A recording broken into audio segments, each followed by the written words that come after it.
আমেরিকার হোটেল ব্যবসায়ীদের যেন মাথায় হাত। একদিকে দর্শকদের আনাগোনা বাড়ছে না, হোটেল বুকিংয়ে মিলছে না প্রত্যাশা, অন্যদিকে ফিফাও সময় মতো কেটে পড়েছে।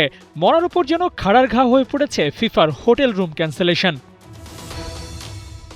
ফিফা নিজেদের ভিআইপি গেস্ট আর প্যাকেজ বিক্রির জন্য ঘটা করে হোটেল রুম বুকিং দিয়ে রেখেছিল, কিন্তু পরিস্থিতি এমন পর্যায়ে গিয়ে ঠেকেছে যে রুম ক্যান্সেলও করে দিতে হচ্ছে। কারণ যে পরিমাণ গেস্ট বা প্যাকেজ বিক্রির আশা ফিফা করেছিল তার ধারে কাছেও পৌঁছয়নি এখন পর্যন্ত, যার কারণে বাধ্য হয়ে রুম ক্যান্সেল করতে হচ্ছে। কিন্তু প্রয়োজনের তুলনায় বেশি রুম বুকিং দিয়ে যে কৃত্রিম সংকট তৈরি করেছিল ফিফা, তার একটা প্রভাব পড়ছে, কিন্তু ক্ষতিপূরণ দিতে চাচ্ছে না, স্বীকার করছে না দায়, আর এতেই বিপাকে পড়ছে হোটেল ব্যবসায়ীরা।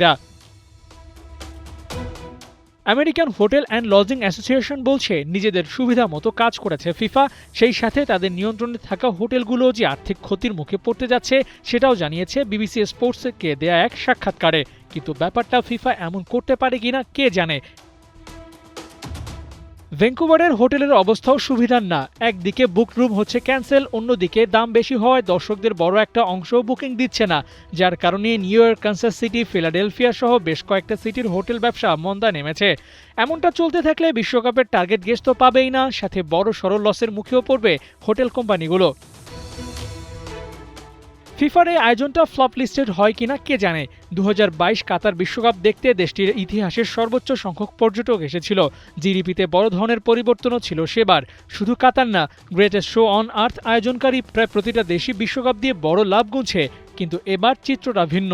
ফিফা নিজেরাও টিকিটের মূল্য কমিয়ে বিক্রির চেষ্টা করছে। দিন যে খারাপ যাচ্ছে এটাই তার বড় প্রমাণ।